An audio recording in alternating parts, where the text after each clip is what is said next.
यदि आपने इस चैनल को सब्सक्राइब नहीं किया है तो पहले सब्सक्राइब करें और बेल आइकन को अवश्य दबाएं। जो प्राणायाम है, जो आपको लाभ मिलना चाहिए वो ठीक से नहीं मिलेगा। Liver, kidney, pancreas, prostate gland, intestine तभी प्रभावित होंगे जब आप बहुत ही अच्छी तरह से उसमें स्टोक लगाएंगे, ऐसे मूवमेंट होगा। तो ये पेट के लिए विशेष है। जितने भी ऑर्गन्स हमारे हैं, चाहे फैट बढ़ा हुआ आपका या आप अंडर वेट हैं, देखिए योग हमें समता की स्थिति में लेकर जाता है। बैठ जाएंगे। अगर हमारा वेट अधिक है तो कम करेगा और कम है तो उसको सामान्य करेगा। अब आप सीधे बैठ जाएं और इस अभ्यास को रिपीट करें। सीधे बैठकर श्वास को बाहर छोड़ेंगे थोड़ा आवाज के साथ, अंदर लेंगे सामान्य अवस्था में। जो गैप बनेगा बीच में वही हमें आरोग्य देगा और उसी से हमारा अभ्यास अच्छा होगा।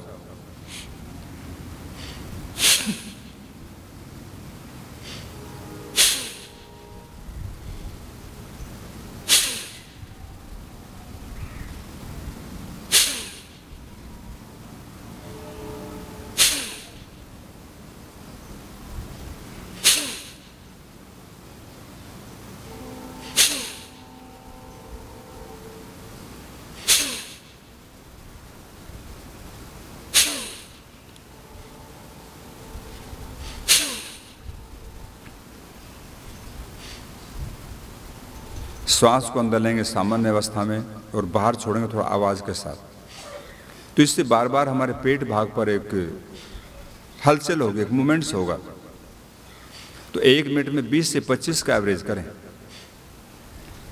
जब श्वास को बाहर छोड़ने का क्रम आए तो हम थोड़ा फोर्स से छोड़ें, तभी हमारा पेट अंदर की ओर जाएगा। आज हम देख रहे हैं कि लीवर की प्रॉब्लम्स बढ़ती जा रही हैं। हेपेटाइटिस ए, बी, सी बहुत मात्रा में बढ़ रहा है। लगभग व्यक्ति उससे ग्रस्त हो चुके हैं। तो उससे हमें बचना है, उसको आने नहीं देना, तब भी हम योगा अभ्यास करें। आ चुका है तब भी हमें दूर करना है, तो योगा अभ्यास प्राणायाम हमें करना है। कोशिश करें 1 मिनट में 20 से 25 बार हमारा ये प्राणायाम हो।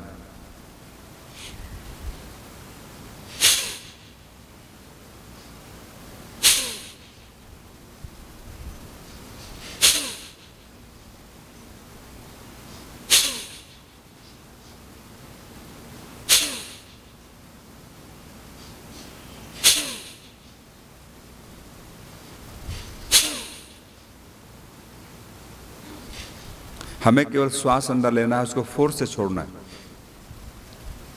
बैकबोन में झटका नहीं मारना, पीठ में हमें झटका नहीं लगाना। केवल पेट के अंदर प्रेशर आएगा।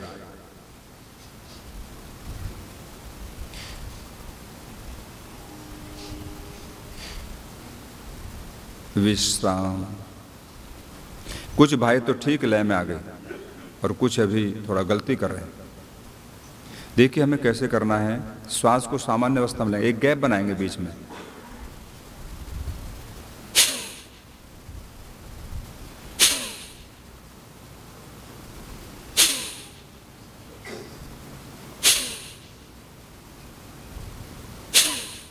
पेट जितना अच्छी तरह से अंदर जाएगा उतना लाभ आपको मिलेगा इस प्राणायाम के अंदर, क्योंकि पेट के लिए विशेष है। अगर हमारा पेट बढ़ा हुआ है तो कम होगा, सामान्य है तो स्वस्थ होगा। और हमारा liver, kidney, pancreas, prostate gland जितने भी ऑर्गन्स हमारे पेट के अंदर हैं, इन सब को आरोग्य मिलेगा। एक बार फिर रिपीट कीजिए। जो गलती कर रहे हैं थोड़ा समझें। केवल पेट भाग पर ही हम मूवमेंट करेंगे, शरीर को और किसी भाग को हमें नहीं हिलाना। और श्वास को बाहर छोड़े, थोड़ा आवाज करें। आवाज करेंगे तो पेट के अंदर प्रेशर आएगा और वही प्रेशर हमें आरोग्य देता है। कुछ भाई कैसे करते हैं, श्वास लिया और पेट भी अंदर, पेट खींचना नहीं पेट को। भाई हमें केवल श्वास को लेकर के बाहर छोड़ना है तो पेट अपने आप अंदर की ओर जाएगा। एक धक्का लगेगा पेट के अंदर, देखिए ऐसे।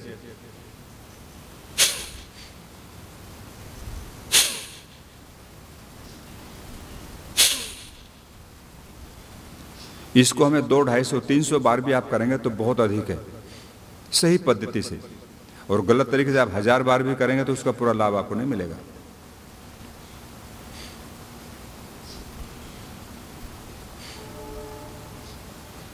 विश्राम।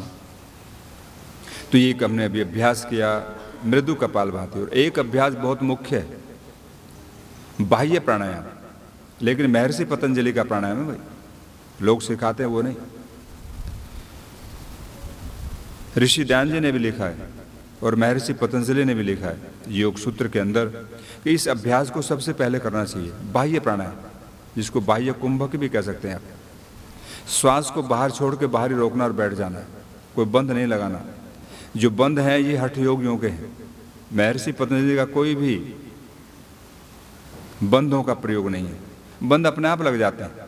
जब आप श्वास को बाहर छोड़ेंगे तो मूल बंद भी अपना लगेगा और उद्यान बंद भी लग जाएगा और जालंधर भी लगता है उसमें। हमें ये करने की आवश्यकता नहीं, अपना लोक हो जाता है। और ये बहुत ही मुख्य अभ्यास है, इसको मैंने 2-2 घंटे लगातार किया। इसमें आपको क्या करना है, देखिए, श्वास को अंदर लेंगे,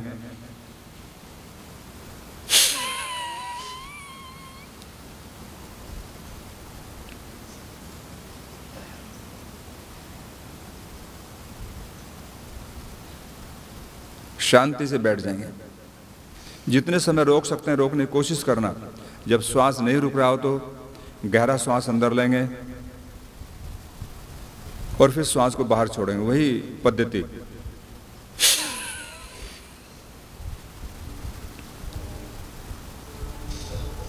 जितना हमारा सामर्थ्य है उसके हिसाब से करना है, जबरदस्ती नहीं करना है।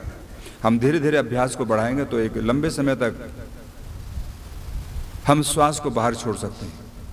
कई मिनट लोग श्वास को बाहर छोड़ देते हैं, लेकिन अभ्यास को बढ़ाना होगा पहले।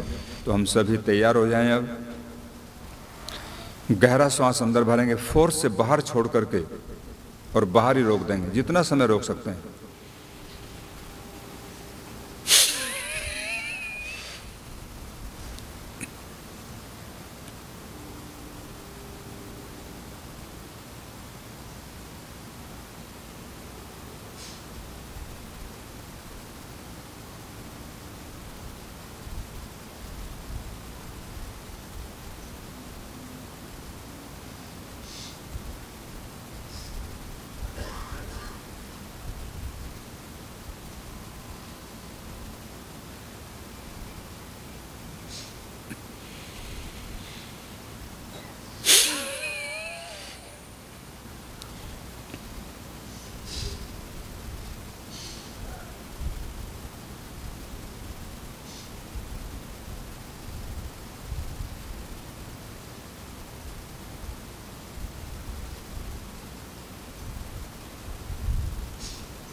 विश्राम।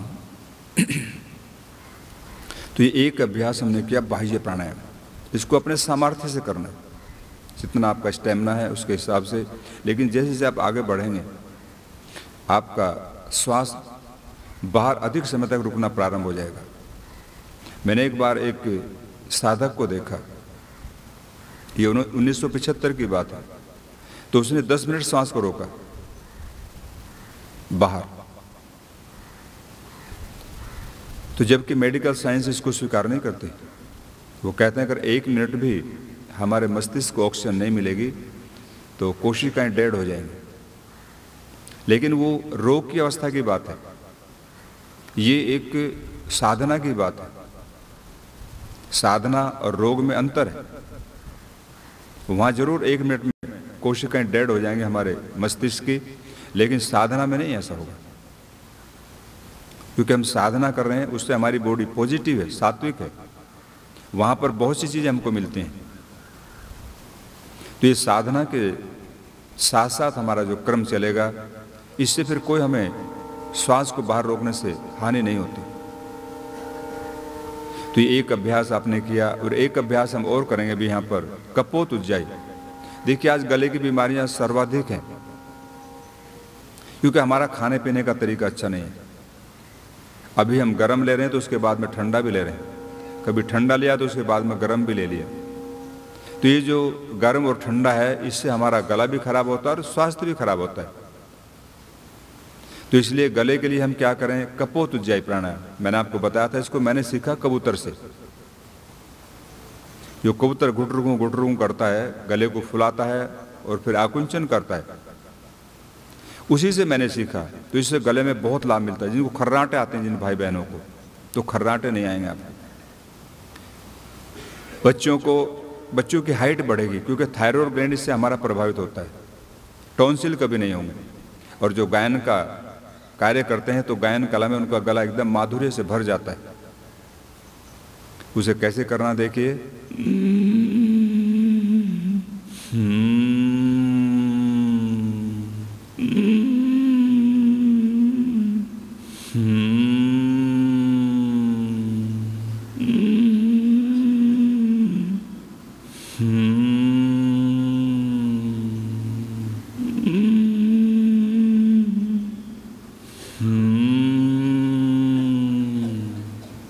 आवाज करते समय श्वास को अंदर लेंगे, गले से साउंड होगी, घर्षण करता हुआ श्वास जाएगा, और जब बाहर छोड़ेंगे तब भी घर्षण होगा।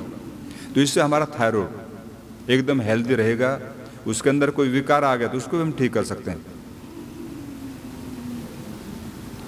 Prevention is better than cure. हमें ऐसा करना रोग नहीं आए, लेकिन आ गया तो भी आप अभ्यास करें, उसको हम दूर कर सकते हैं, आरोग्य प्राप्त कर सकते हैं। कबूतर की तरह हमें आवाज निकालनी है। जैसे कबूतर गुटर घूं करता है, उसका गला फूलता है और सिकुड़ता है, एक आवाज निकालता है।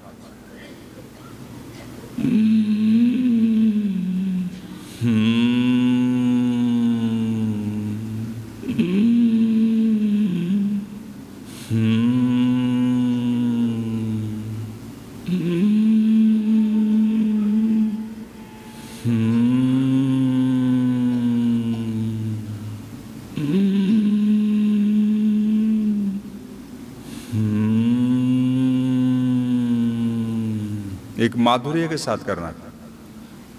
थोड़ा गले की मसाज करें, इससे हमारा जो ऊपर वाला भाग है पूरा स्वस्थ रहेगा। नाक, कान, गला, जो ये भाग है, कानों के अंदर भी इससे हलचल होती है। और अब आप पैरों को सामने निकालें, थोड़ा हिलाएंगे।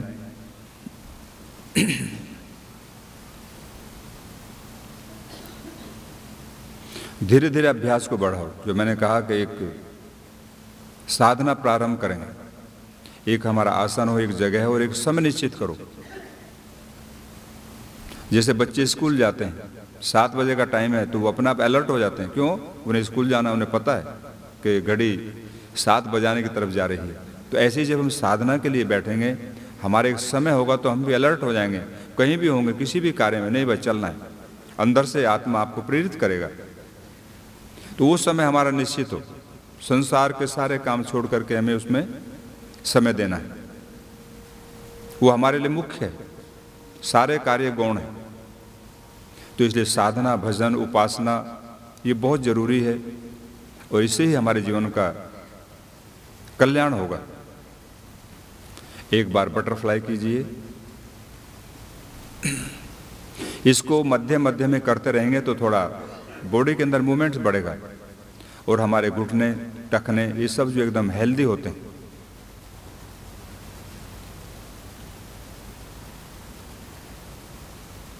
बीमारियां कभी भी अपने आप नहीं आती भाई। हम क्या सोचते हैं जब कोई बीमारी आ गई, भगवान तूने क्या कर दिया? भगवान ने तो दी नहीं है, तो हमने बुलाई है इसको। आप समय पर उठते नहीं, समय पर सोते नहीं, सबसे बड़ी विडंबना है। अगर हम समय से सो जाएं, समय पर उठ जाएं, तो मैं कहता हूं लगभग बीमारियां हमारी दूर हो जाएं। हम प्रकृति के विरुद्ध चलते हैं हमेशा, और आज का विद्यार्थी तो टोटली विरुद्ध चल रहा है। और विशेषकर हॉस्टलों में वो दिन में कुछ भी करते रहेंगे, लेकिन रात्रि में पढ़ेंगे। और सुबह कब सोते हैं? 4 बजे। जब उठने का समय उस समय सोते हैं, तो फिर स्वास्थ्य कैसे मिलेगा? कल हम एक कॉलेज में गए, इंजीनियरिंग कॉलेज में, वहाँ छात्रों से वार्तालाप किया। भाई आप इंजीनियर तो बन गए, बहुत अच्छी बात है, लेकिन इसके भी इंजीनियर बनो। अगर इसके नहीं बने तो खाली मशीनों के बन के रह जाओगे भाई। तो इसका इंजीनियरिंग करना बहुत जरूरी है। तो शरीर को भी स्वस्थ रखना है तो समय पे सो, समय पे जागो। एक हमारे उपदेशक हुआ करते थे मेरठ से, तो उन्होंने एक भजन बनाया कि समय से सो, समय पे जागो, संसार की दौड़ में सबसे भागो, आगे भागो। तो आगे रहेगा। जो लेट उठता है, लेट सोता है, उसके सारे कार्य लेट हो जाते हैं। पैरों को सामने निकालें एक बार। आप कुछ योगाभ्यास का क्रम प्रारंभ होगा। अभी जो हमने एक अभ्यास किया थायराइड के लिए, प्राणायाम, कपोत उज्जाई, तो ये बच्चों को कराना, उनकी हाइट भी बढ़ेगी। दूसरा, इसके लिए एक बहेड़ा होता है, त्रिफल में एक फल है बहेड़ा, तो उसको तोड़ करके उसका टुकड़ा मुंह में डाल कर चूसते रहो आप 3-4 घंटे। तो ये थायराइड को, गले की सारी बीमारियों को ठीक करता है बहेड़ा, क्योंकि कसैला होता है। कोई भी कसैली वस्तु गले को स्वस्थ करती है। उसमें हमारी जो बबूल है, कीकर जो यहाँ पर होती है, शायद उसको बावल बोलते हैं, देसी कप जो होती है कांटे वाली, लंबा कांटा और सफ़ेद, उसका भी छाल आप चूसेंगे, उससे भी हमारा थायराइड स्वस्थ होगा। हरा होना चाहिए, लेकिन वो गले की हर बीमारी को ठीक करता है। बहेड़ा और छोटी हेड भी होती है, उसको भी चूस सकते हैं आप। और ये जो अपनी बबूल छाल है, गले की हर बीमारी को ठीक करेगा। टॉन्सिल को ठीक करेगा। टॉन्सिल तो अगर किसी के ऑपरेशन की स्थिति आ गई बच्चों की, एक दिन में आप 6-7 बार चूसे, छोटा टुकड़ा उसका रस अंदर ले जाएंगे, तो एक ही दिन में ठीक कर देता है टॉन्सिल को, सिकोड़ देता है उसको। तो बहुत अच्छी चीज़ है। तो थायराइड के लिए हमें चिंतित नहीं होना कि भाई अब तो गोली खानी पड़ेगी हमेशा हमेशा के लिए। तो उससे हम बच सकते हैं। और योगाभ्यास, प्राणायाम करते हुए इन चीज़ों का प्रयोग करें तो हमारा जो थायराइड ग्लैंड है वो स्वस्थ रहेगा, और कोई भी बीमारी इसमें नहीं आएगी, ना रहेगी। और अब आप कुछ अभ्यास करेंगे, कल भी आपने किए थे यहाँ पर। पीठ के लिए दोनों पैरों में लगभग 2 फीट का अंतर बनाएं। दोनों हाथों को साइड से फैलाएंगे, सामने देखें। जो पहली बार भाई और बहनें आए हैं थोड़ा देख के करेंगे। पीठ को कम करने के लिए और स्वस्थ रखने के लिए, स्पाइन के लिए, पीठ विकासक अभ्यास इसका नाम है। अब गहरा श्वास अंदर भरेंगे और दाहिना हाथ हमारा सामने आएगा पैरों के ऊपर, मध्य में, और दूसरा हाथ पीछे, पीछे वाले हाथ को देखना, और दोनों हाथ कंधे के पैरेलल कोशिश करेंगे। 2 सामने आएंगे, श्वास को छोड़ दीजिए, फिर गहरा श्वास अंदर भरें। 3 दूसरा हाथ सामने आएगा पैरों के सामने, देखिए पैरों के मध्य में, सामने देखो आप। 4 सामने एक बार देखेंगे आप, दिखाइए। दोनों पैरों के बीच में होगा। आप क्या करते हो, पल्ली तरफ ले जाते हो, जो खींच करके, वहां नहीं ले जाना, और पीछे वाले हाथ को सीधा करना है, उसी को देखना है। तो इससे पूरी बॉडी हमारी पीछे की ओर घूमेगी। अब आप एक साथ करेंगे सभी। गहरा श्वास अंदर भरें, दाहिना हाथ सामने आएगा, बायां पीछे कीजिए। 1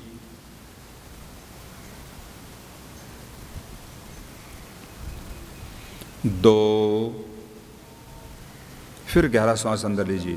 3 4 5